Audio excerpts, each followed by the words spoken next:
last one in. Yes.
Got a couple more by going from my page. Not many, but a couple. Top one, some. Only the ones that I'm connected to. Yeah, because they were top one. So I think we'll be fine. Oh, Alex.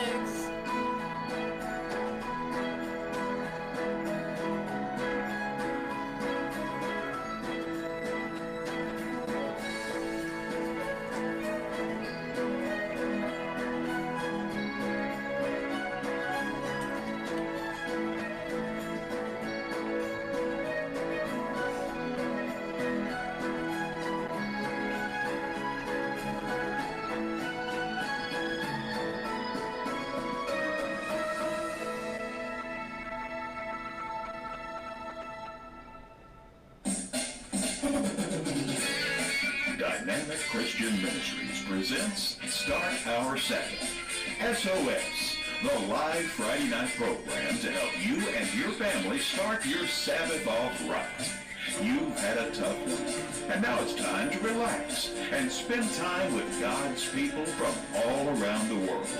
That's why Wes and Nancy White invite you into their studios to relax and enjoy life. As always, we'll have lively Bible topics, and we'll examine current events. Your input is welcome. We want you to talk to us in our chat room. We want to hear your comments and your questions. So get your dinner and your Bible ready for tonight's show.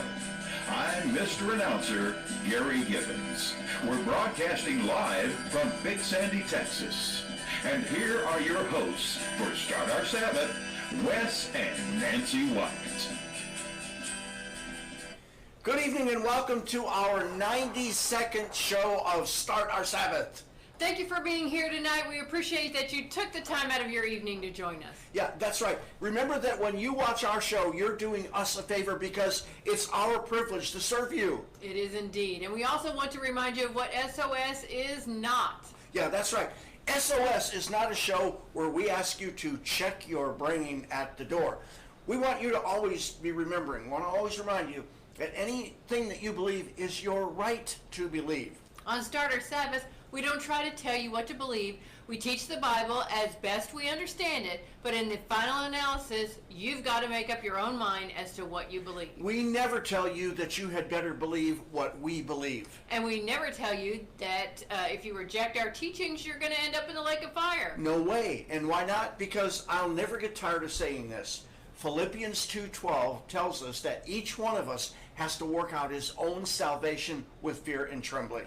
Now, we received some great news while we were in New Orleans after the last show.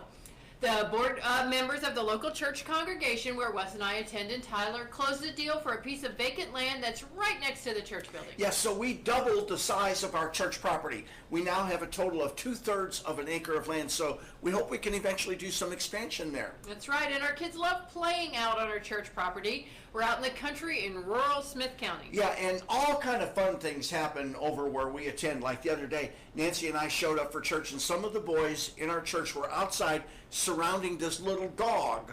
And I said, hey, you guys aren't being mean to that little dog, are you? And they said, no, Brother Wes, we like him, and we're going to have a contest to see which one of us gets to own the dog. So I asked them, I said, what kind of a contest? And they said, whoever can tell the biggest lie gets the dog. So the first boy said, he said, I told these guys that my daddy is Michael Jordan and that we used to play basketball all the time with Bill Clinton. Wow, that was a whopper. Yeah, so the second kid says, I told these guys that my daddy was Neil Armstrong and that we faked the moon landing in our backyard. That's an even bigger whopper. So then the third kid says, my dad is Colonel Sanders and we have a KFC vending machine in our living room. As much as you might like that, these boys were so imaginative when it comes to making things up that aren't true. Yeah, and I thought it was getting a little out of hand. So, I said to them, come on, guys, lying is a sin.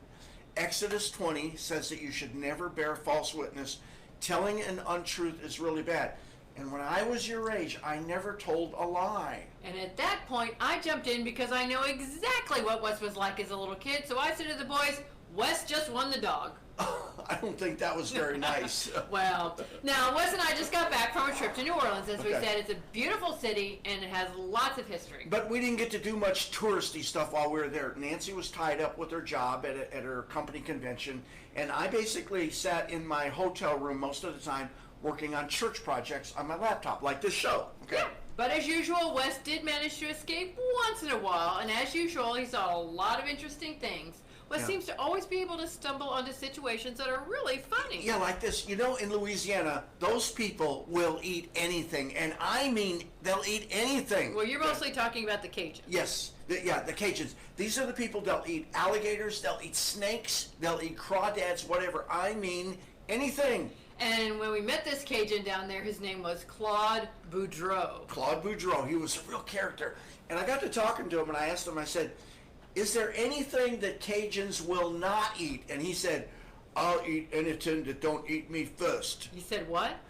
He said, I'll eat anything that don't eat me first. That's how they talk down there, you know. Okay. All right. Anyway, because they cook all this crazy food in New Orleans, Wes doesn't like the smell of most of the restaurants. No, the restaurants smell funny, and I don't even like the New Orleans Zoo either. Why don't you like the New Orleans Zoo? Because like most zoos, they have a sign right next to each animal's exhibit, and they list the name of the animal on the sign. And what's wrong with that? Well, on the sign, they also have the recipe for how to cook the animal. No. All right. Well, we received a letter from, I think it was Holly Flores, regarding our last segment last week or a couple weeks ago on the Ark replica in Williamstown, Kentucky. She sent this because Wes and I talked about our trip to the Ark on our last show. Yeah, and whoever it was, I think it was Holly, who sent me this. It included a link, and this is not a joke. This is legit. There's no punchline coming on this one. The title of the Associated Press article was Flood Damage at Noah's Ark Attraction in Kentucky. I'm having trouble saying it with Yeah, say the title one more time. Flood Damage at Noah's Ark Attraction in Kentucky. Again, we're not making this up. This was dated May 24th, 2019, less than 2 months ago. And here's what the article says. Williamstown, Kentucky. In the Bible, the Ark survived an epic flood, yet the owners of Kentucky's Noah's Ark attraction are demanding their insurance company bail them out after flooding caused $1 million worth of property damage. End of the quote. Yeah, are you kidding me? This Ark Encounter recreation cost millions of dollars, and the Ark owners received millions of dollars in tax breaks from the state of Kentucky. The Ark was supposed to be such an accurate representation of the vessel that saved Noah and his family during the most cataclysmic time in the history of man, the flood. And yet the structure was damaged because of 10 inches of rain? Little irony there, okay. Okay, we received a letter from Judy in Maine who wanted to tell us that Colossians 2:16 does away with the Sabbath, with the high days, and with God's dietary laws. Now let's briefly deal with this assertion in this letter. Let's do it very briefly. Please always remember the following. In Colossians 2:16, the Apostle Paul is not saying that the Sabbath and the high days and the dietary laws are insignificant. So don't judge anyone who doesn't keep them. That is not what Paul's saying. What Paul is saying in Colossians 2:16 is this. The feasts, the Sabbaths, the dietary laws are all really important shadows that picture Jesus. And he says, for that reason, do not let those who are persecuting you judge you for your obedience to God's commandments.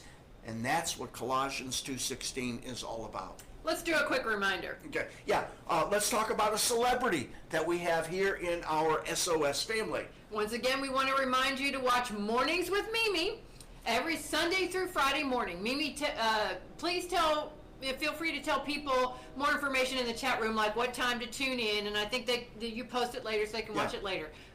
Mornings with Mimi, so check it out. Yeah, and once again, we've got to, not because we have to, but because we really want to, we've got to send out a big thank you to Mimi and her assistant Carl regarding all the great work that they do for our show. They just took on a new task.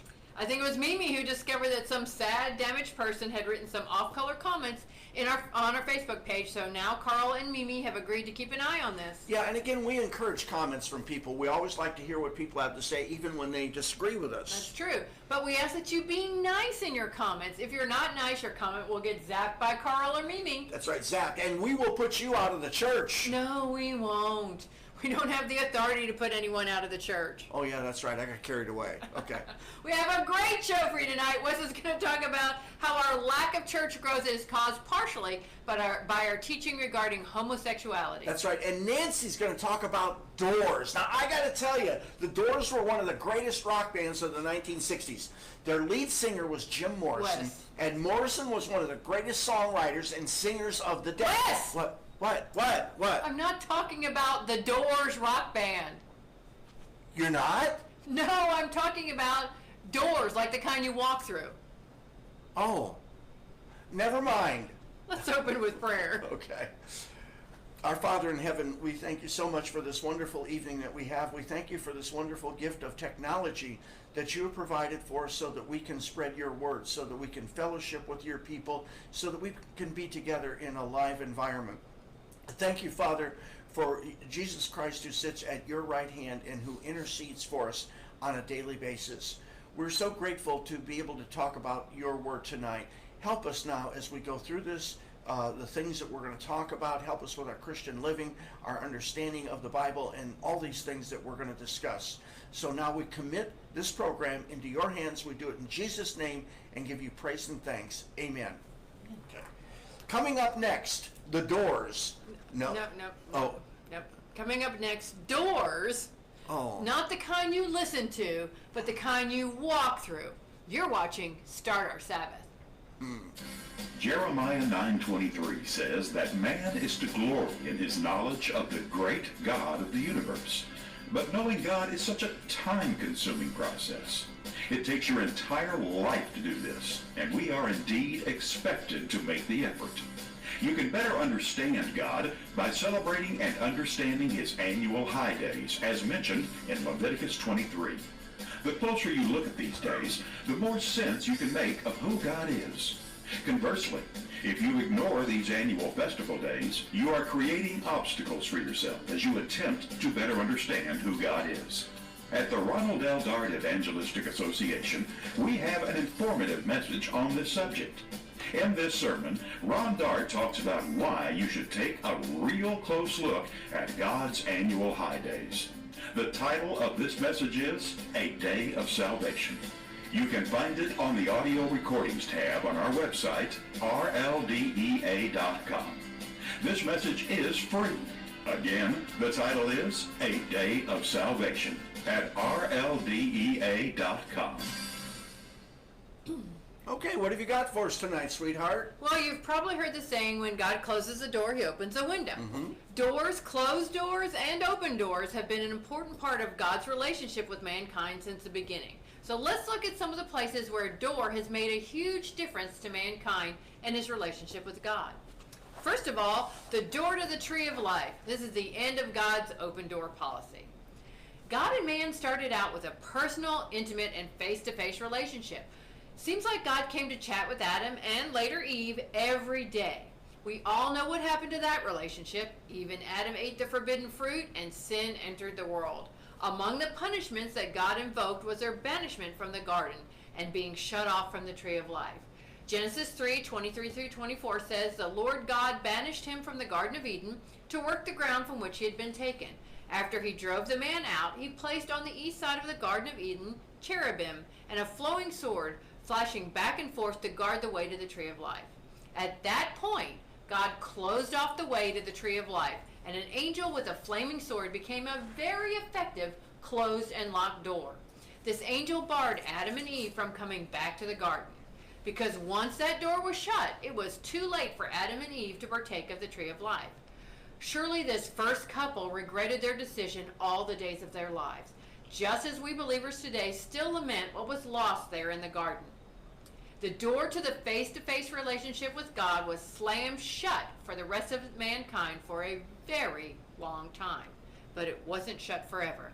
The rest of our story, the story of the relationship between God and man, is about getting back to what was lost on that fateful day, about getting back to God's open door policy in his relationship with mankind. The next door is the door to the ark, or as I call it, mankind gets a reset. Since Adam and Eve left the garden, mankind had been on a path of self-destruction. Genesis 6:5-6 tells us, "The Lord saw that the wickedness of man was great in the earth, and that every intention of the thoughts of his heart was only evil continually. And the Lord regretted that he had made man on the earth, and it grieved him to his heart." And the word regretted, properly translated, is literally to sigh, and it can be translated to grieve, repent, or regret. I think of the times that my children frustrated me, and I gave a heavy sigh before taking action. I don't mean to minimize the actions God took. He wiped out every human with the exception of Noah's family. But I don't want us to think that this use of the word regretted means that God came to be sorry he ever created mankind. It's not like God wished he had a do-over where he would just do without us. If that was the case, I don't think he would have saved Noah. That's right, God still had hope for the future with mankind, and he had a plan for mankind to get us back to the original intimate relationship that he had with Adam and Eve.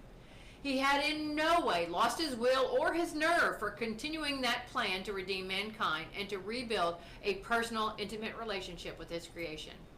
I believe that had others outside of Noah's family repented, these people could have joined Noah's family on the ark. There is every indication that Noah preached to those around him while he was building his ark, the vessel that would provide safety and survival for his family and the animals. And I say this because of what we read in 1 Peter 3:20. This passage tells us, because they formerly did not obey when God's patience waited in the days of Noah while the ark was being prepared, in which a few, that is 8 persons, were brought safely through water. I understand this to mean not only that God was waiting for Noah to finish the ark, but for others to repent. Let's face it, God could have snapped his fingers and miraculously built an ark in seconds. Instead, he used Noah and waited decades before he sent the flood. 2 Peter 2:5 says, "And spared not the old world, but saved Noah, the 8th person, a preacher of righteousness, bringing in the flood upon the world of the ungodly." Noah preached to the people who came to see what crazy thing he was up to.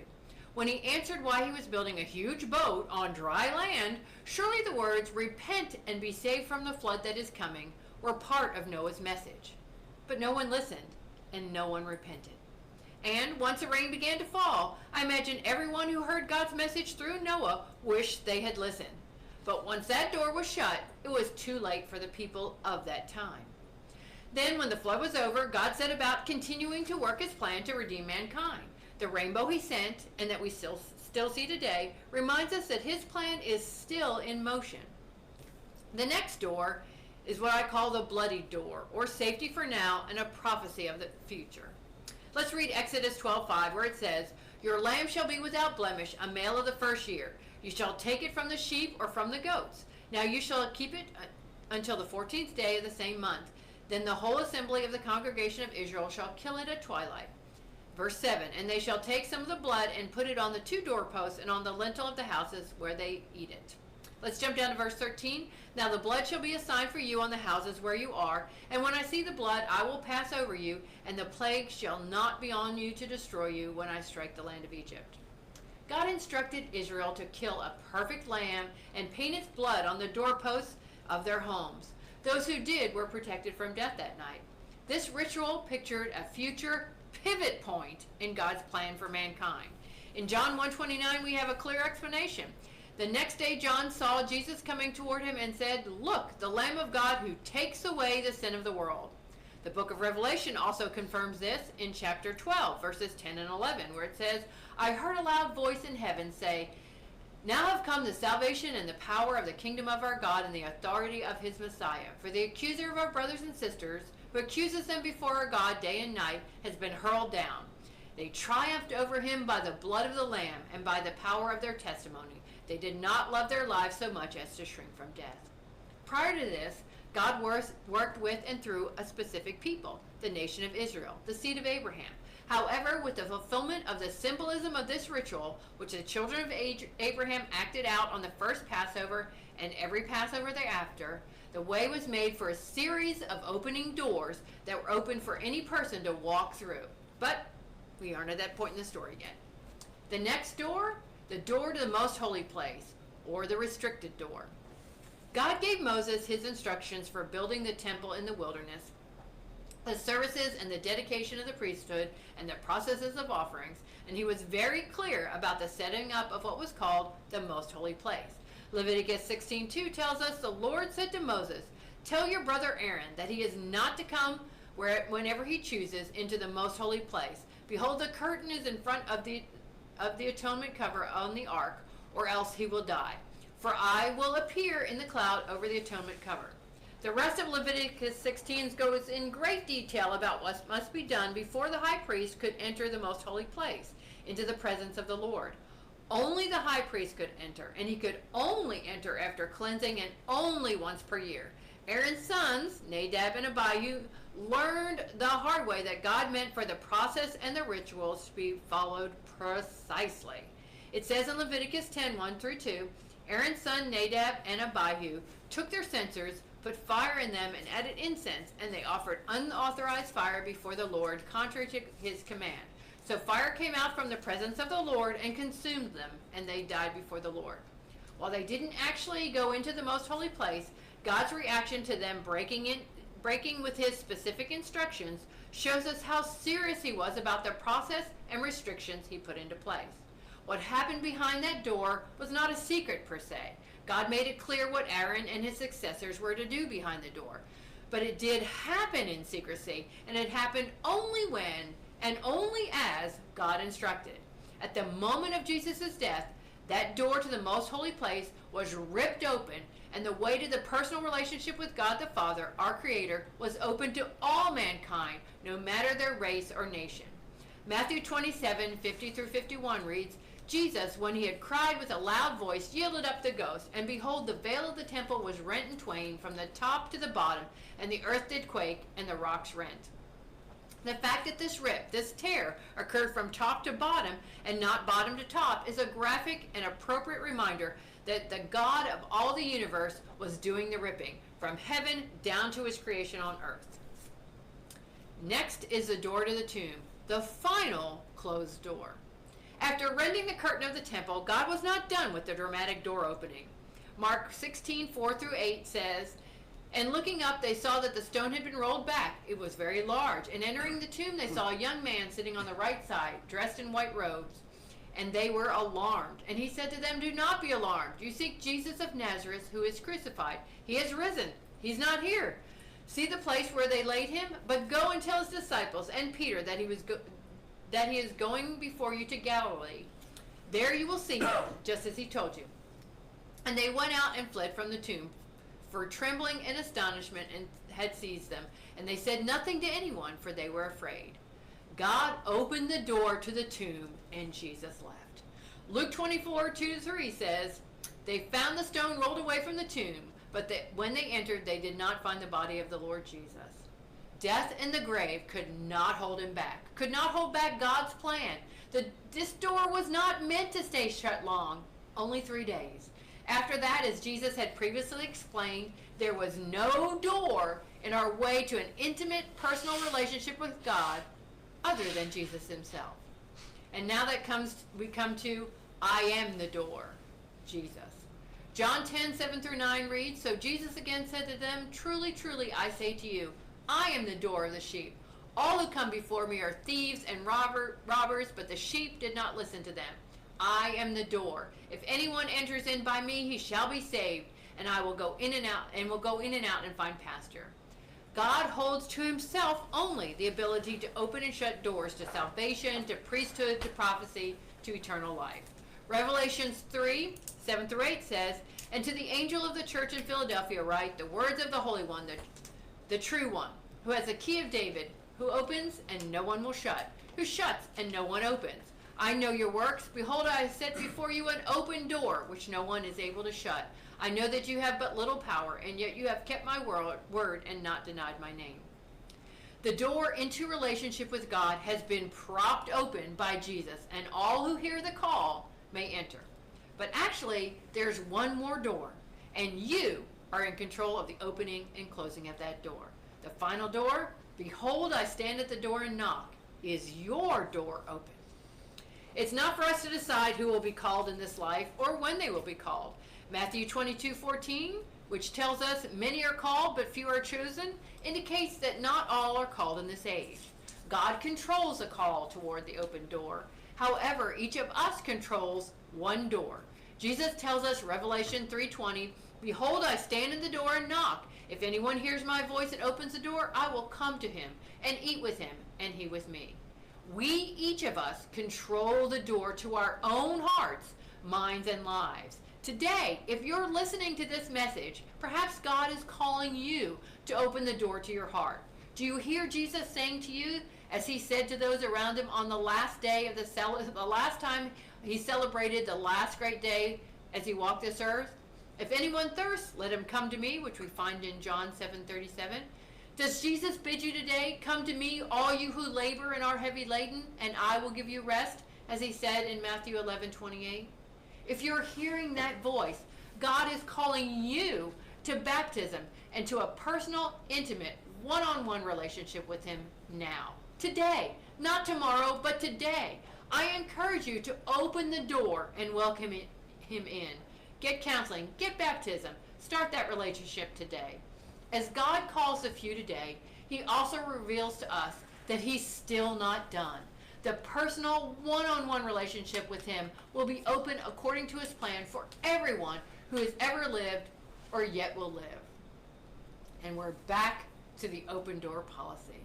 God has not yet fully returned to his open door policy, walking the earth and speaking face to face with every living person. But great news, the best news of all, can be found in studying the doors of God's relationship with mankind. And this is that since God first shut the way to the Garden of Eden, God has been faithfully working his plan to get back to the Edenic relationship. Throughout the scriptures, he tells us of a future time when there will be no closed nor restricted doors. Let's read Habakkuk 2:14. For the earth will be filled with the knowledge and the glory of the Lord as the waters cover the sea. Revelation 22:17 tells us that the Spirit and the bride say, "Come," and let all who hear say, "Come." And let the one who is thirsty come, and let the one who desires to take the water of life without price come. Since the time of the Garden of Eden, doors have been an important part of God's relationship with mankind and his plan to ultimately save us all. Praise God that there's a future of only open doors to God, and may he speed that day. I welcome your thoughts, comments, and questions. You can write me right now in the chat room or anytime at nancy@dynamicchristianministries.org. Thank you, sweetheart. Coming up next, why Christianity is losing ground to the unchurched, and how this loss of ground is so many times related to fears. You're watching Start Our Sabbath. After the children of Israel returned to Jerusalem from their captivity, they started rebuilding God's temple. This wonderful activity was being managed by a man named Zerubbabel, and work was progressing quite slowly. One of the reasons for the slow progress was because there were those who were trying to stop this construction. On the other hand, there were those who complained that the work was going too slowly. As a result of this controversy, we find in Zechariah 4 that God weighs in on the debate. In verse 10, God says, "Who dares despise the day of small things? Since the 7 eyes of the Lord that range throughout the earth will rejoice when they see the chosen capstone in the hand of Zerubbabel." It's important to understand that many times when a person fails at doing a great work for God, it's because he had set out to do a great work for God. That's right. Trying to do a great work for God can sometimes stop you from doing a great work for God.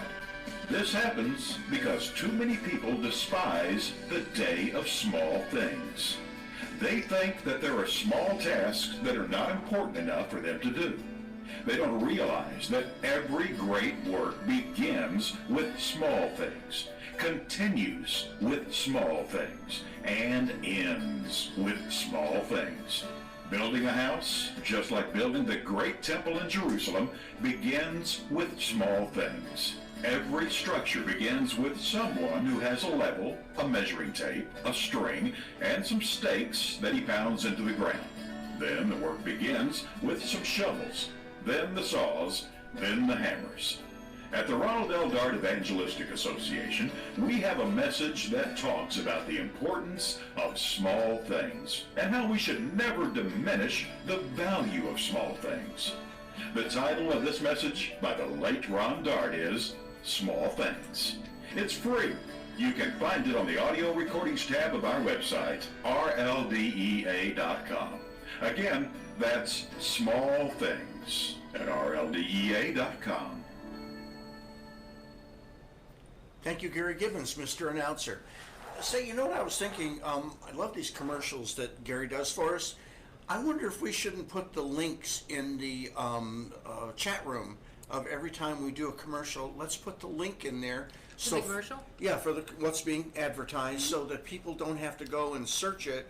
They can actually just click on it. Oh, not the link to the commercial, but the link to the ad. Link to the ad. Or what it's advertising. The message, yeah. Oh, yeah. So, Good okay, idea. Maybe Great that's idea. something we'll do. Yeah. Okay.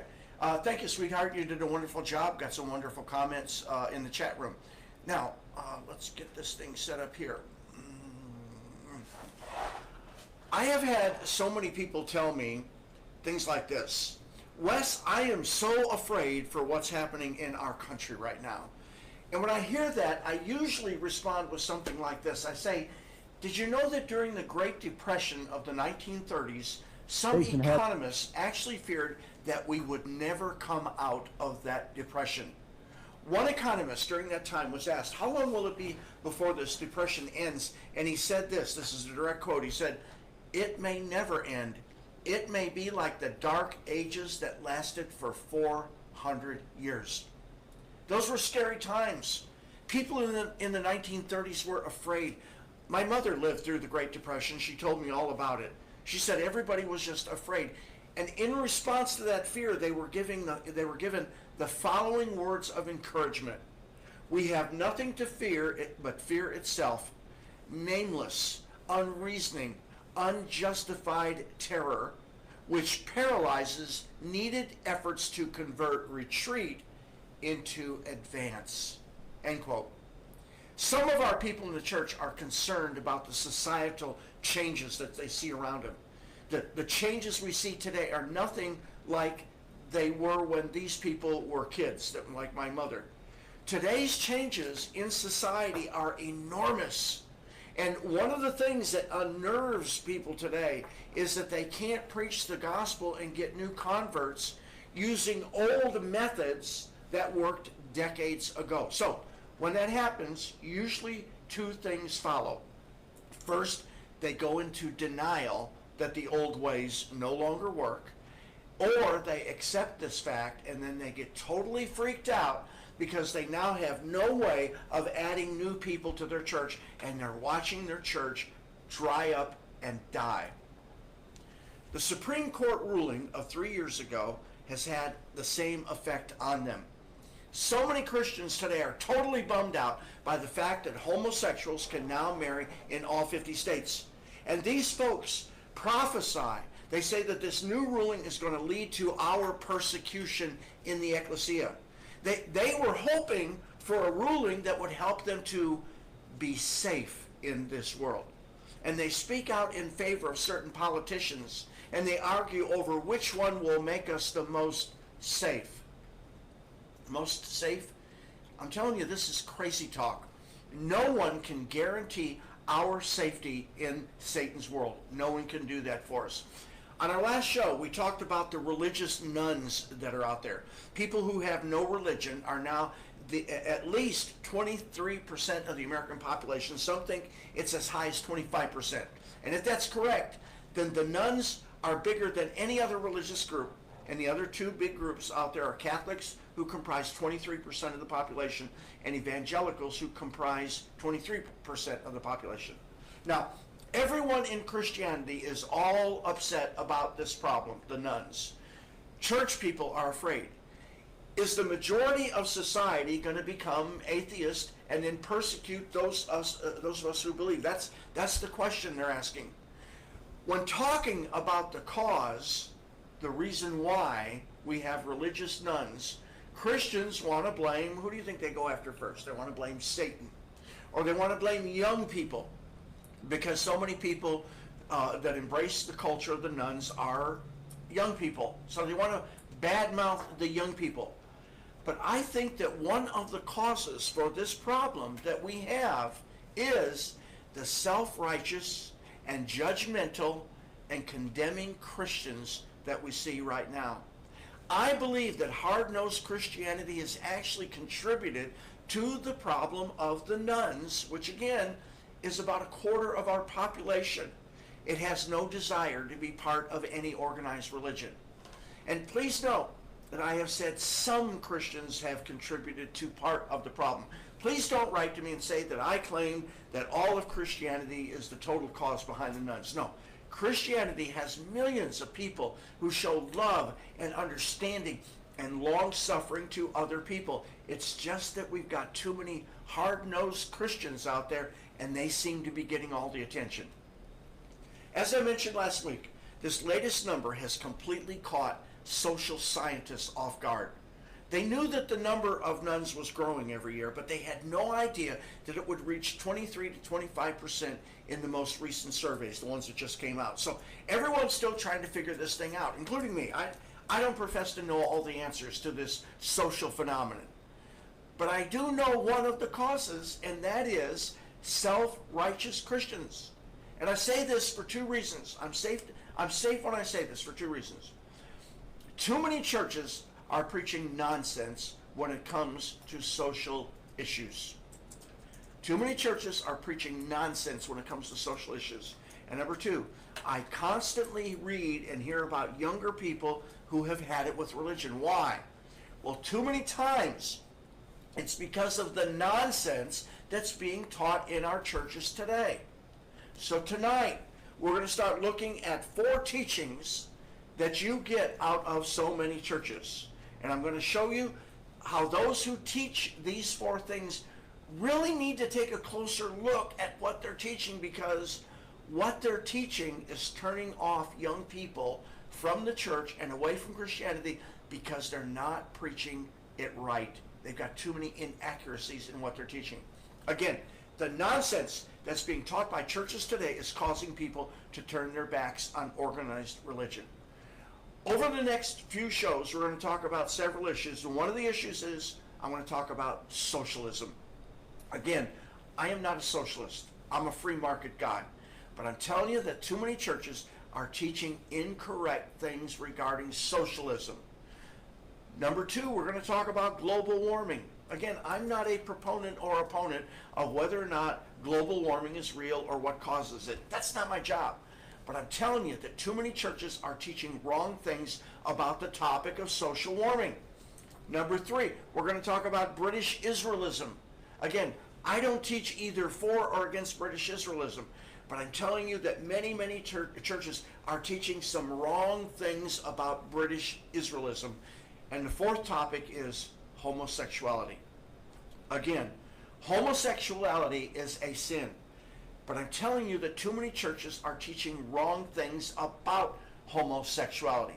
And tonight, that's what we're going to zero in on. Let's zero in on the topic of homosexuality. There's a lot of misinformation about the subject, and so much of it seems to come out of churches. The church is supposed to be a place where you get truth. Yet some churches are teaching untruths about homosexuality. Now, I'm going to ask you a question. Are you mature enough to discuss these topics without getting angry? Again, talk to us in the chat room. We want to hear what you've got to say. If you've got something you want to disagree with me about, say so in the chat room. But again, I'm asking, can we do this without getting ugly? In other words, can we examine this subject maturely with the Holy Spirit guiding us? Because, as always, we want to have a dialogue with you. I don't want to just be here preaching at you.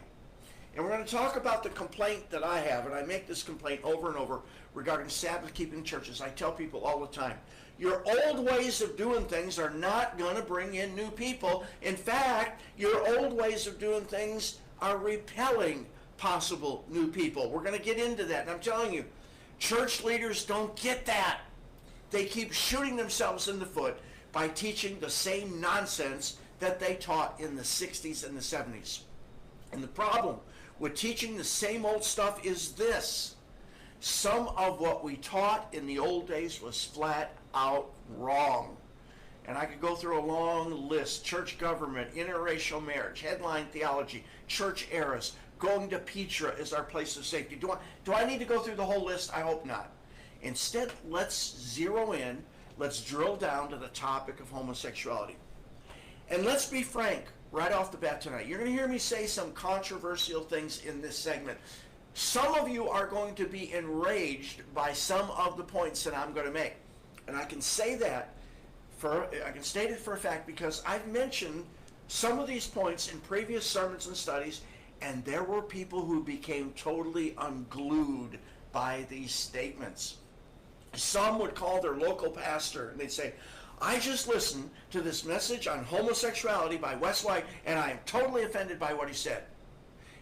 And let's be clear that Wes White teaches that homosexuality is a sin. Can I say that again? Wes White teaches that homosexuality is a sin. Now let's go to the Bible to see why Wes White teaches that homosexuality is a sin. And then, after we look at what the Bible teaches about this topic, I'm going to say some things to the people who agree that homosexuality is a sin. And if you're one of those people, I'm probably going to make you uncomfortable by pointing out some truisms regarding homosexuality that you're not getting, because you're not hearing it from your church leaders. But first, let's talk about sin. Let's start by dealing with the problem of faulty reasoning, okay? And I'm going to start off by picking on the reasoning of the homosexual community.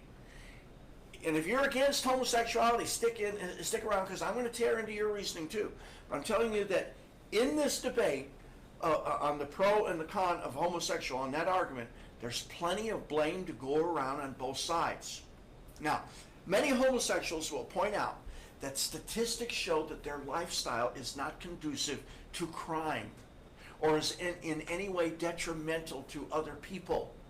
And they say that their lifestyle produces happy, healthy children at the same rate that heterosexual lifestyles do. They say that they work in jobs, they pay taxes, they vote, they go to PTA meetings, and they say, if we're capable of making positive contributions to society in the same way that heterosexuals do, shouldn't that be enough for Christians to accept homosexuality on equal terms with heterosexuality? Again, this question contains faulty logic. It's faulty reasoning. It's similar to someone asking, well, if certain Christians find it beneficial to bow down to images of Mary and Jesus, shouldn't this practice be accepted as beneficial to worshiping God? This is not how Christians ask questions. Instead, we ask, what does the Bible say? This is our metric for measuring what's acceptable and what's unacceptable from a Christian point of view.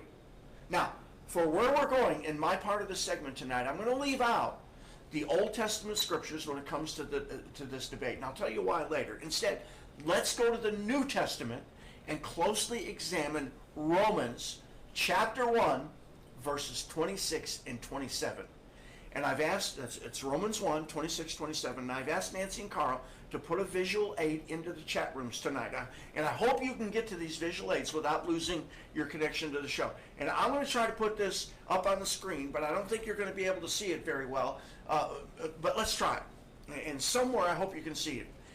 This handout, this thing that I've given you, divides two verses, Romans 1, into 30 separate lines using the original Greek.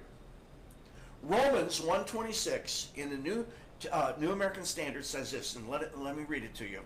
For this reason, God gave them over to degrading passions, for their women exchanged the natural function for that which is unnatural. And verse 27, and in the same way also men contributed to the unnatural function of the woman and burned in their desire toward one another, men with men committing indecent acts and putting in their persons of due penalty of their error. Now, I know that the LGBT plus community tries to discount this scripture about what's natural and unnatural. They say that the concept of unnatural is subjective. They ask the question, they say, who's to say what's natural and unnatural? They say what's natural in one culture is different than what's natural in another culture. Or they say this, they say what's natural in one time period in history is unnatural in another time period in history. And I'm telling you that that line of reasoning is absolutely incorrect when dealing with Romans 1, 26 and 27. Okay. We're going to demonstrate this by examining these two scriptures in detail. And this, again, I'm hoping you can get to the end, the handout. Let's drill down into lines 7 through 11 on this handout. And I'm going to try to put them on the screen, and maybe you can see them. The stuff that's in orange and yellow, the section that goes into detail on the phrase, for their women. Again, when people read this, they focus on the phrase natural. And the Greek word for natural, as you can see, I think you can see it on the screen, is physiken. And it's spelled P-H-U-S-I-K-E-N. Physiken. And when these folks see the word natural in English or physiken in Greek, they say, how do you define natural? They say this scripture is not necessarily condemning homosexuality. They say this scripture just talks about doing something unnatural, whatever it is. They say it could have something to do with food or clothing or entertainment or whatever. And they say, we know that the Greeks did all kinds of things that were different from what we do. They say, who's to say what the Greeks thought was natural or unnatural? After all, they point out, homosexuality was accepted in ancient Greece, which it was. That's what they say. And there are two major problems with that line of reasoning. Now, please pay attention.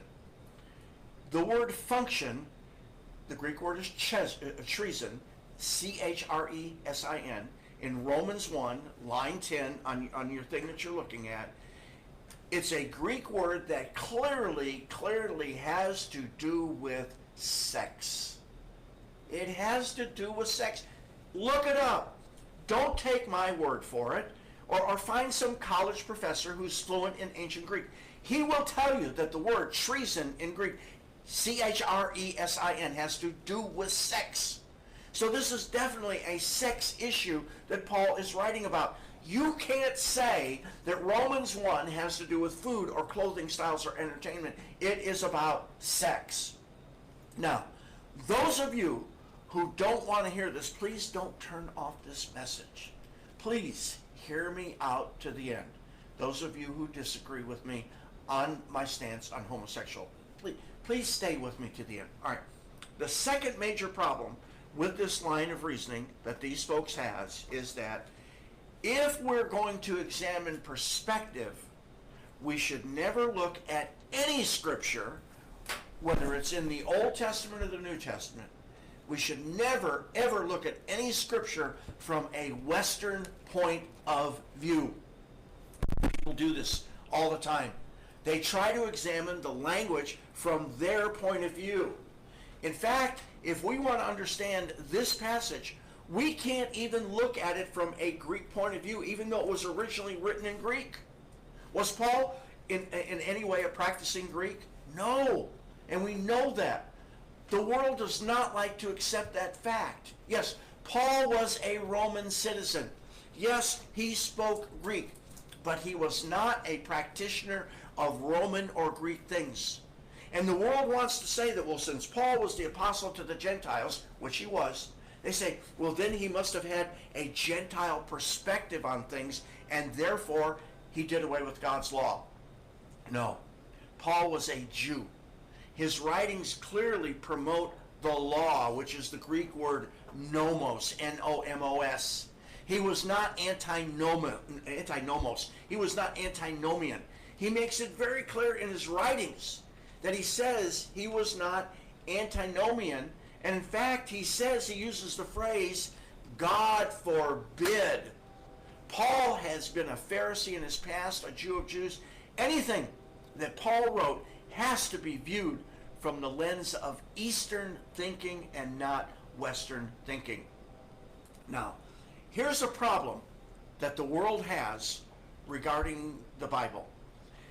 They refuse to view the writings of Paul from an Eastern Tanakh perspective. Now, what's the Tanakh?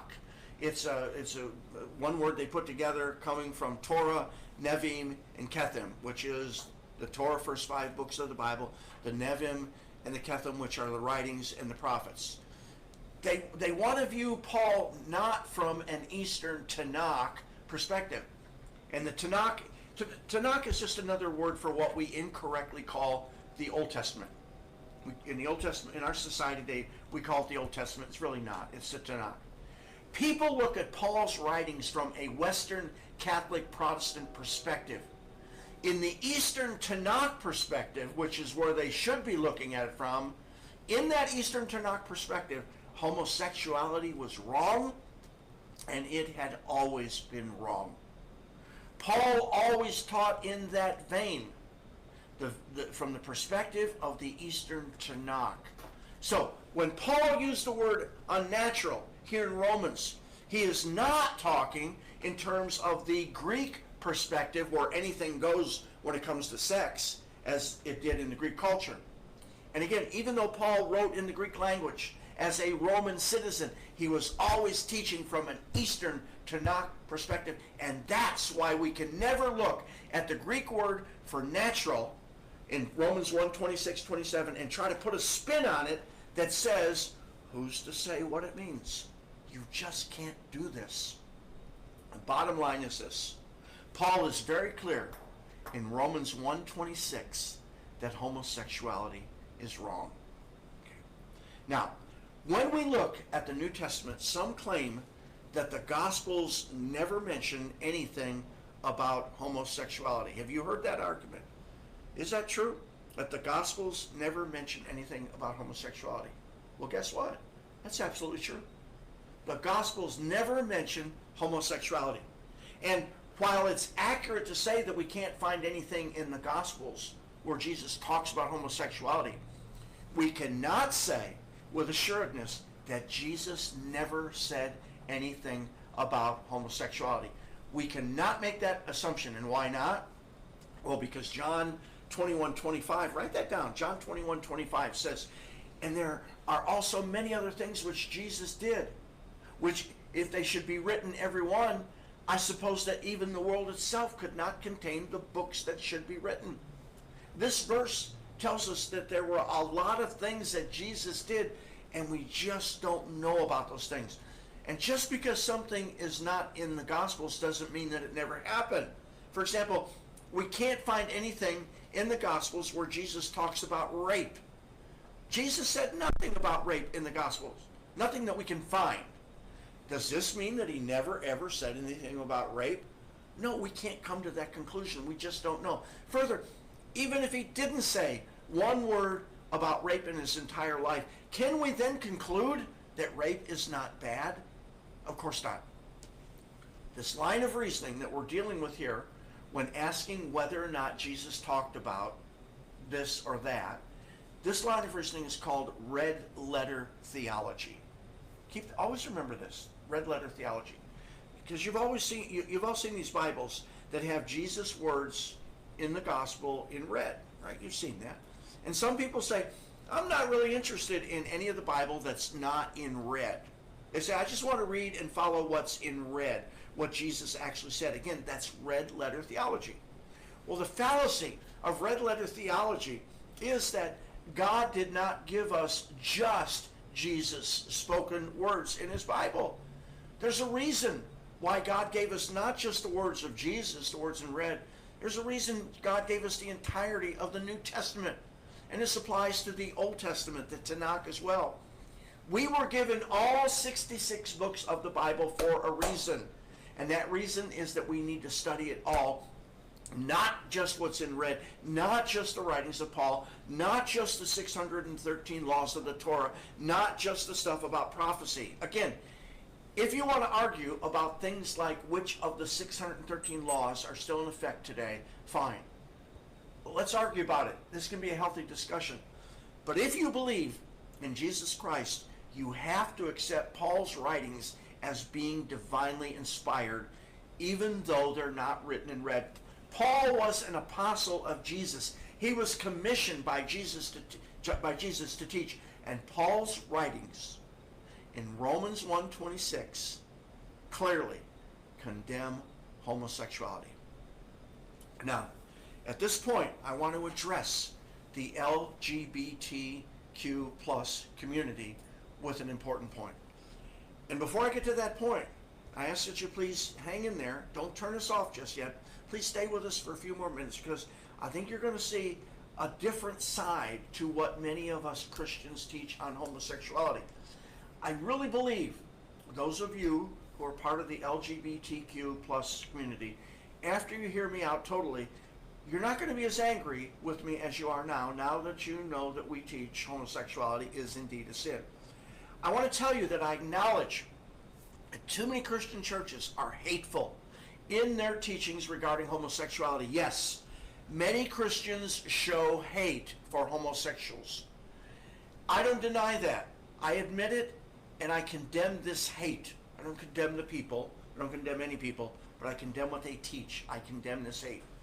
The Christians who demonstrate hate in this matter are wrong. And I apologize that there are actually people who use the name Christian and show hatred. All right. Did I say it enough that we have a problem in the church with hate regarding this subject? If I said enough, this hate is wrong. And I say that with total sincerity to the LGBTQ plus community. And I ask that the LGBTQ plus community for some understanding on this topic. I know that you sincerely believe that homosexuality is not a sin, while the Sabbath-keeping churches sincerely believe that it is. And please understand that as dedicated Christians, it's our job to preach this as well as everything else we see in Scripture. No, you're correct. No, it's not our job to obsess about this issue. It's not our job to rail against people in the LGBTQ plus community. We as Christians should never be like the Westboro Baptist Church that pickets funerals of soldiers and proclaims that these soldiers are all going to hell because God hates homosexuals. This should not be what we are all about. We should never tell homosexuals that they're going to hell, just like we don't tell Sabbath breakers that they're going to hell, or that our relatives who are fornicating are going to hell. Do you tell your relatives who are breaking the Sabbath by going to church on Saturday, do you tell them that they're going to hell? I hope you don't. Well, it's the same with the homosexuals. We don't tell them they're going to hell. It's not our decision. It's not our judgment. That's not what we do as the body of Christ. We leave it to Jesus to make the determination who goes to hell and who doesn't. That's not our job. Our job is to do the best we can to preach what's in the Bible, and then leave it to the person to decide what he's going to do, and then leave it to Jesus to decide who receives eternal life and who doesn't. It's not our job to make determinations on other people's salvation. We don't have that authority. Only Jesus does. Instead, it's our mission to practice love to all people. Now, I'm going to have to name some names here, and I didn't plan on doing it on this show, but I'm going to do it anyway. I have heard sermons from guys like Garner Ted Armstrong and Roderick C. Meredith where they got up from the pulpit and railed against this phrase they used. They would call them dirty, rotten queers. And for some reason, they couldn't take the word queer and make it one syllable. They had to make it two syllables. I guess they liked it so much they wanted to extend it as long as they... I don't get it. But these guys were wrong. They were showing hate when they got up and called homosexuals ugly names. All right. They're dead and buried. Let's talk about... That was then. This is now. I'd like to read you an open church policy that's published regularly in one of the Sabbath-keeping churches. Here's what it says. I'm quoting. We have an open church. We have many people attending who are new in the faith. Some will not always keep each of God's laws as they should, and some will not believe everything we teach. We pray that they may be strengthened through the services we render and the examples we set as they come to a closer walk with their God. I'm still quoting. We request that you be neither judgmental nor base your standard of obedience on what you see your brother do.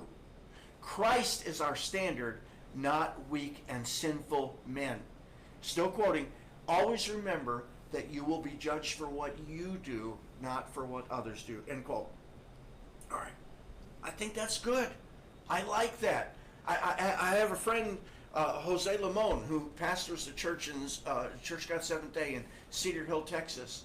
And he said he had a lady who had attended his church for 2 years and would tell him week after week, she'd say, Brother Joe, I don't believe in the seventh-day Sabbath. I don't keep it.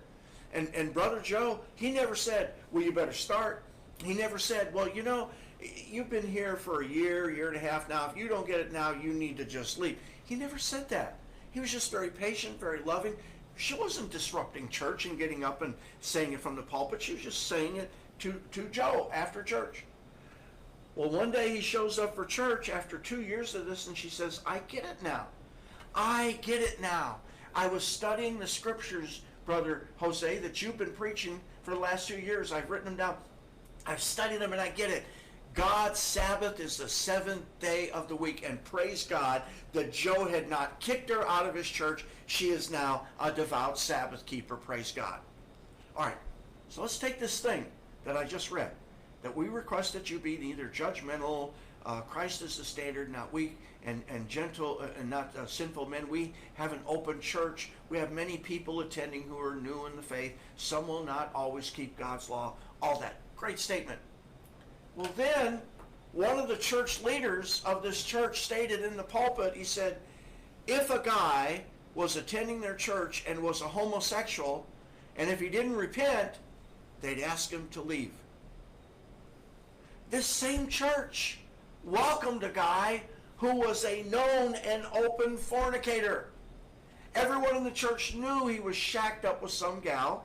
Many knew that he felt that even though he was a Christian, he was not obligated to sleep with only one woman. And they let it slide because they felt it was better for him to stay in church so he could eventually see the error of his ways. So they're going to let this fornicator slide, but they sure aren't going to let the homosexual slide. And did I mention that this guy was a well-paid professional? And I sure hope that his contribution record had nothing to do with this church's tolerance for his sin. So this church obviously had one standard for homosexuality and one standard for fornication. And this is wrong. So, for those of you who are not of our faith, we ask that you recognize that our preaching against homosexuality is not necessarily hate speech. Even though there is indeed a double standard in many Sabbath-keeping churches, and even though there has been a high degree of hate speech going on in the Sabbath-keeping churches. Not all of the Sabbath-keeping churches are this way. We're not like that on SOS at DCM. And I hope that you will see that other Sabbath-keeping churches are not this way. Oh my, look at the time. All right. Now, for those of you who are Sabbath keepers, please don't tell me that the Sabbath-keeping community doesn't preach hate speech against homosexuals. Please don't do that. I've just quoted. I mean, I don't want to have to, go into this. We need to be honest. We need to not be deceived. There are people in the Sabbath-keeping community who speak hatefully against homosexuals, and that's wrong. All right, let's leave that now and move on. As I said, it was about 3 years ago that the United States Supreme Court ruled on the subject of homosexual marriage. That ruling now allows for same-sex marriage in all 50 states. Many people were confused by this ruling, some were frightened, and some ministers predicted all kinds of things were going to happen because of this ruling. And guess what? The sky did not fall. We're still alive and well, and we are not in prison for preaching against homosexuality. We had a show on that, didn't we? Where I asked our audience to send us examples of where some preacher preached against homosexuality and he ended up in trouble or jail. We never could find anything, could we? We had some things that were not in any free country. Not in any free country in Western civilization. All right. After the Supreme Court ruling, I made the following statement. I said this. I said, brethren, this is not the time to panic and make irrational statements. It's time for us to let the Holy Spirit guide our words and our actions as we try to be wise as serpents and harmless as doves. More than ever, now is the time for God's people to let their lights shine so that we might glorify our Heavenly Father. We've got to be calm and rational. Let's not let our emotions take over and lead us into irrational gut reaction statements. At times like this, we need to not let the world's media affect us. Instead, we need to let the Bible be our guide. The world's media, and I don't care which one you're listening to, the world's media is part of the Babylon in which we must live. Our influence shouldn't come from the world's media. Our influence that we have coming to us should come from the Scripture. And what do you think happened after I made that statement? People were furious with me. Furious. Because they have their talk show hosts and their TV stations that they think are God's will on earth. And I'm telling you, they're not. Because I refuse to make my sermons on this subject or any other a regurgitation of the arguments that have been presented by so many churches in the 60s and 70s and what's being presented on talk shows and on TV shows today. There's a lot of new information out there on the subject of homosexuality. And while our Bible is our main source to determine what's right or wrong, did I say that we teach against homosexuality? Mm-hmm. Did I say that? Okay. While our Bible is our main source to determine what's right and wrong, we still have to acknowledge that medical science and social sciences can help us to better understand this important issue. Did I say that we teach against homosexuality? You did. So let's try to understand this topic as educated and enlightened people, and not with a dark ages mentality where we want to start either literally or figuratively burning people at the stake. We're out of time, but I want to present next show, and God willing, we're going to be on the air next Friday night. That's our plan, isn't it? Mm-hmm. I want to present 10 points that I think we as Christians need to take into consideration when it comes to the church's approach to homosexuality. Okay? And some of you are not going to like them. And it's at this point that those of you who are from the LGBTQ plus community, in that show, you're going to like this stuff. Because you're going to see some of the craziness that's out there when it comes to talking about homosexuals. And we're going to reverse. But did I say that we teach against homosexuality? You said it. You said we are not going to change on that. But I'm telling you, there's new information out there. There's new enlightenment. We are no longer living in 1945, 1930. We're not even in 1969, where they were doing raids on Stonewall up in New York City. Okay, let's take a break. We'll be right back with your comments and your questions. You're watching Start Our Sabbath. You probably live as a free person in a free society. And because of that, you have difficulty understanding what it's like to be a person in slavery. This type of comprehension is even more difficult for a people who were once free if they come to find themselves living in a society where they are now slaves. Try to imagine what it would be like to be sitting around a campfire at night, living in another country that you have been carried away to, and you wonder, how did this happen? The children of Israel were taken into captivity after a brutal siege on their land. And this siege was so horrible, so horrific, that even if they had not gone into captivity after the siege, their lives still would have been changed horribly. Because during the siege, they got so hungry that they actually resorted to cannibalism. The siege of their land alone would have been enough to give them nightmares that were worse than those suffered by just about any soldier who has ever suffered from PTSD. But the suffering of the Israelites continued even after the siege, as rings were placed in their ears and noses for chains to connect them together like animals, as they were forcibly taken to another country. During their captivity, as they asked the question, why are we slaves in this foreign land, there was a man who they knew was a prophet in their midst. And this prophet was trying to explain to them the causes of their misery. His name was Ezekiel. And Ezekiel explained to the Israelites that the reason for their captivity was, among other things, their sin of idolatry. Yes, as the nation of God, their identity was supposed to be God, but instead they worshipped false idols. At the Ronald L. Dart Evangelistic Association, we have a message that clearly shows the sins of the Israelites are very similar to the sins being committed by mankind today. These sins that got Israel taken into captivity are clearly being practiced by most people today. The title of this message by Ron Dart is Identity or Idolatry. It's free. You can find this message on the audio recordings tab of our website, rldea.com. Again, that's identity or idolatry at rldea.com. Thank you, Gary Gibbons. We're going to go into the chat room any second now, but I just want to mention something. I'm going to ad lib here. Gary mentioned about idolatry for the ancient Israelites. What were the two main sins that got Israel taken into captivity and punished over and over again by Gentiles? God would send Gentiles to punish them. The two main sins were idolatry and Sabbath breaking. Over and over again, idolatry and Sabbath breaking.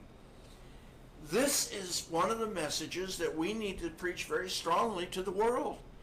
Stop idolatry, stop Sabbath breaking. We need to do that. Yet some people who are so immersed in their political, buddies out there, they don't want to talk about that. They want to say, let's get this country back to the 1950s. Really? In the 1950s, did we have a really good track record in this country for idolatry and Sabbath breaking? No, it was horrible. It's always been horrible in this country, in just about every country out there.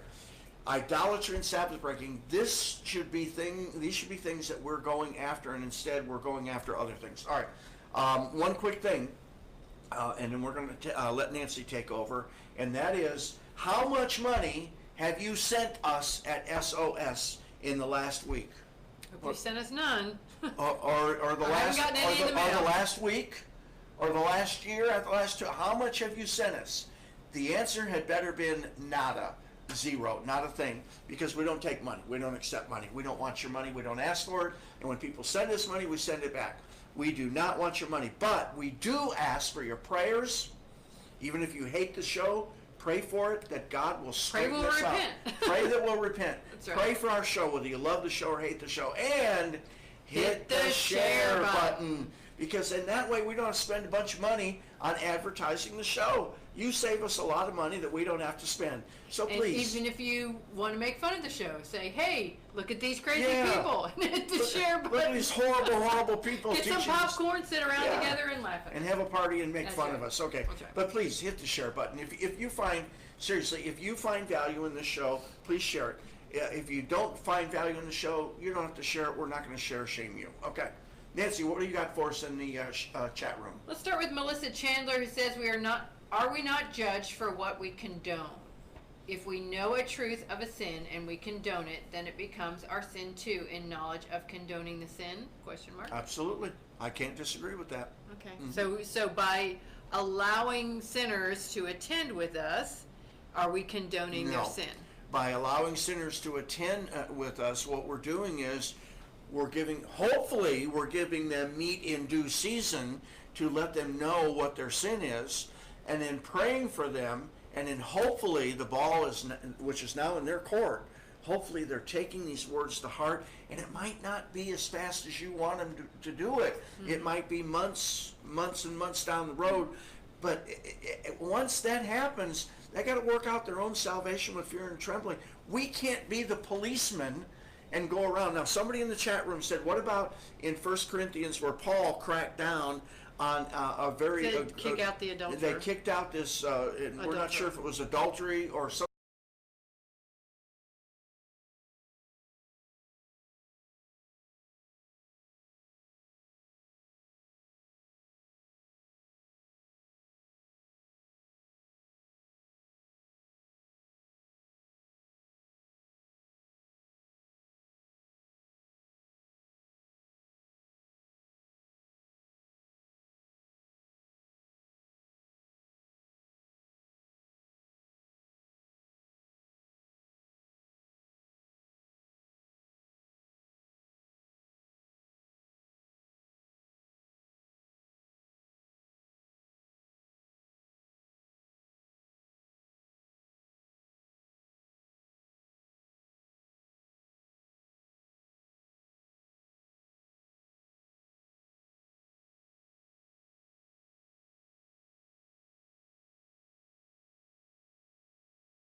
One of the problems is we're not preaching it from the pulpit because we're preaching stupid pet doctrines or fake news prophecies that Jesus is going to return in the next 5 to 7 years.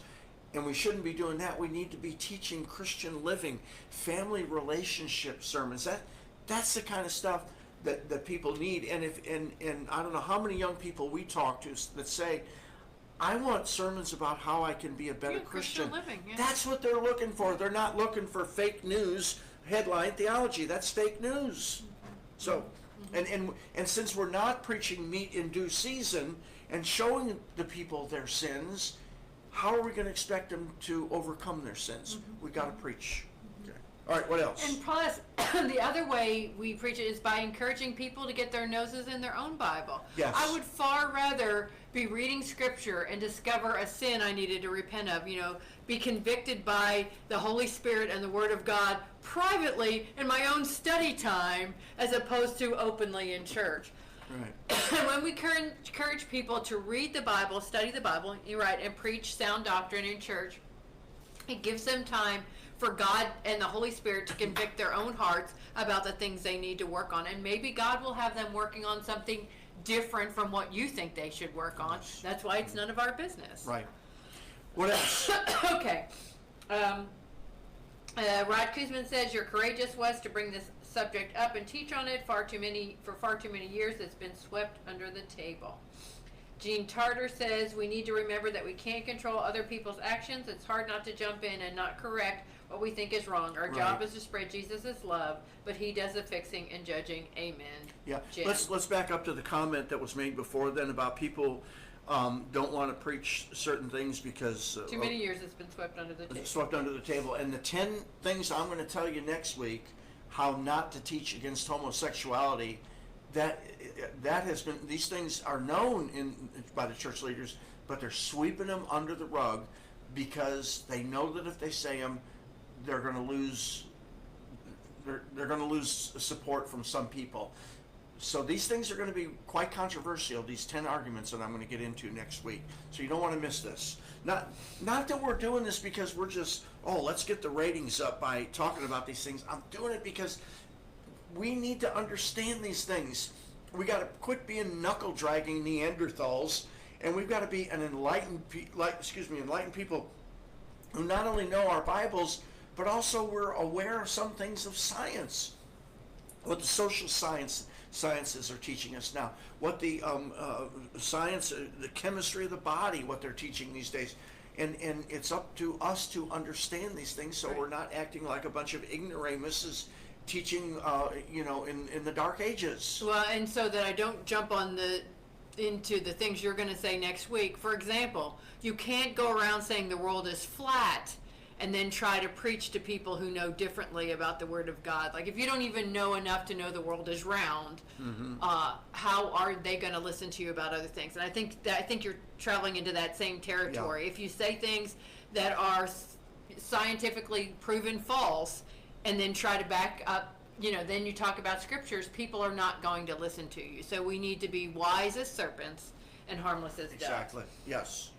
Okay, so Melissa Chandler says it can be painful when, I'm sorry, she was responding to another comment, so without reading that, I can't do it. Debbie Libby says people should remember that the church is not a place for perfect people. It's a hospital for the sinner, for all have sinned and come short of the glory of God. Yep. Willow Love Al points out that God himself is patient. John Black says, except for a tiny minority, men are not attracted sexually to men the same way they are to women. It is homoeroticism, and they have had some experience that has made it easier for them to lead that way and lean that way, or lead that way. I think he means lean. I think you're going to go into that some next Larry week. Evans brings up a good point. He said there are abstinent homosexuals who attend COGs. One such fellow wrote an article several years ago in the journal, and that guy has contacted me, and I know his real name, but I can't think of it, and I wouldn't tell you anyway because he's attending a COG as an abstinent homosexual, and I've gone over these things with him and learned from him about some of these things. And we have homosexuals in the church. Hopefully they're abstinent. Hopefully they're not, living a secret lifestyle. But I'm telling you, they're around you a whole lot more than you think that they are. Okay, so going to YouTube, we have Paul Martin, and his handle is Paul Martin International Music, and I haven't seen him in the chat before, so he might have been new there. Well, hello, He's Paul gone, Martin. No, he's gone now. Oh, okay. We will never be safe in this world until Jesus takes over. And then he says, organized religion is a thing that nailed Jesus to the cross and would again if Jesus were back on the earth among us. And I think that's a wonderful point that he made. Then he says, British Israelism was a big part of HWA's ministry, and his truth that is he taught never changes with the times. Yeah. And then he said, Wes, you're going to use a few little scattered verses, and the King James Version is so far behind the times. So I wasn't sure what he was talking about, but his next comment is, okay, I've heard enough, and I'm leaving the room. Okay. So that's it. Well, we didn't use the King James tonight. We used the NASB. Well, there you go. We didn't even... I don't think he stayed that long because that must have been just right before. So he made a judgment, and then he moved on. Is that what you're saying? Okay. Here's an interesting comment by Melissa Chandler. She said, many women are even raped in marriage, then become pregnant and cannot say a word. Some are raped when dating, and because of fear, they do not talk about it. It is sad. And that's right. And you know, I think there are some states now where you can still rape your wife and not go to jail over it. And this is just a horrible thing. And we know that women get raped, and they go home and tell their parents, and the parents say, you probably brought this on yourself. Yeah, why were you drunk at that point? And had you been drinking and blah, and that's not the issue. Maybe she had a drink. Maybe she was stone drunk. That's not the issue. The issue is, did somebody do something that they weren't given permission to do? And if that's the case, they're the ones who are guilty, not the victim. And that's why I say these are knuckle-dragging attitudes that we still have in our society, and we still got them in the church.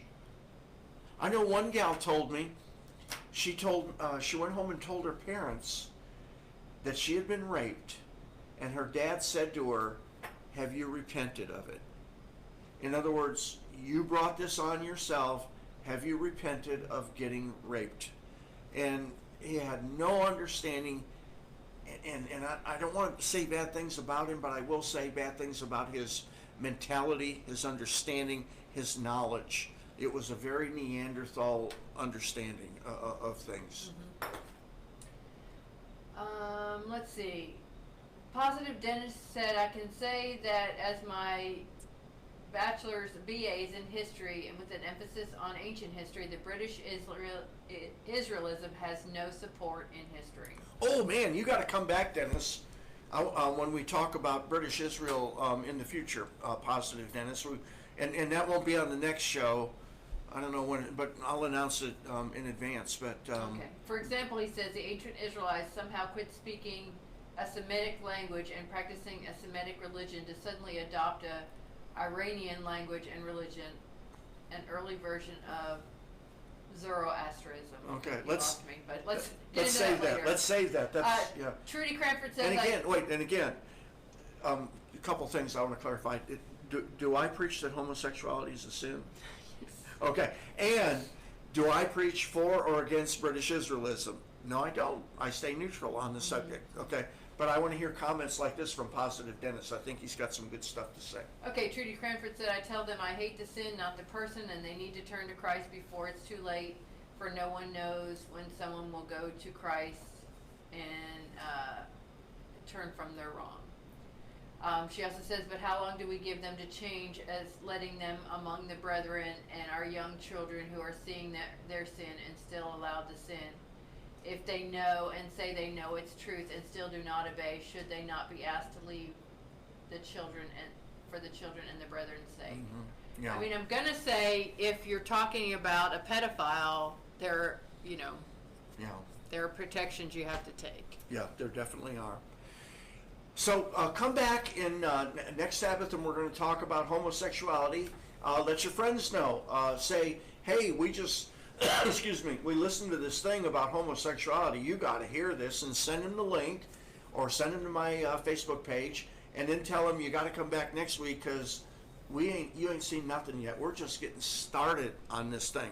And those of you who are watching from the LGBTQ plus community, please come back. I think you're going to have more appreciation for next week's show than this show. Okay, I think we're going to have to end this. We're Yeah, well even though over, there's still some great comments in there, it is 9:30 and past 9:30. So we want to thank, nobody left. They're still in the room. Okay, we want to thank you for watching. We really appreciate it because, as we always say, it's our privilege to serve you. And when you show up for this, you are blessing us, and we hope that we in return are blessing you. But we thank you for being here with us. We love being here with you. We have developed so many friendships through SOS over the years, and we have a great appreciation for you. So thank you for being here. All right, any final comments, and we'll close with we'll go ahead and close. Let's do it. Okay, we changed the situation. It's harder to hold hands now. I know. We moved the TV. Okay. Our Father in heaven, we are so grateful to you for your Bible and your law and your knowledge. We thank you so much that Jesus died for our sins so that we might have forgiveness when we stumble, when we miss the mark. Please help us to always do the right thing, not what's right in our eyes, but right in your eyes. We want to be pleasing to you because you love us so much. Help us to share the love that you have for us with other people. Help us always to be forgiving and forbearing, and always wanting to be supportive of people no matter what their sin is or isn't. Everybody that's out there in this world was born to be reborn into your family, and we want to root for every one of those people. We hope that the vast majority of them can make it into the kingdom of God. That's our goal, and we're only going to be able to help you in this if we have love. So help us to have love for other people. And now we ask for your safety on those who are traveling, and we ask that you come back and be with us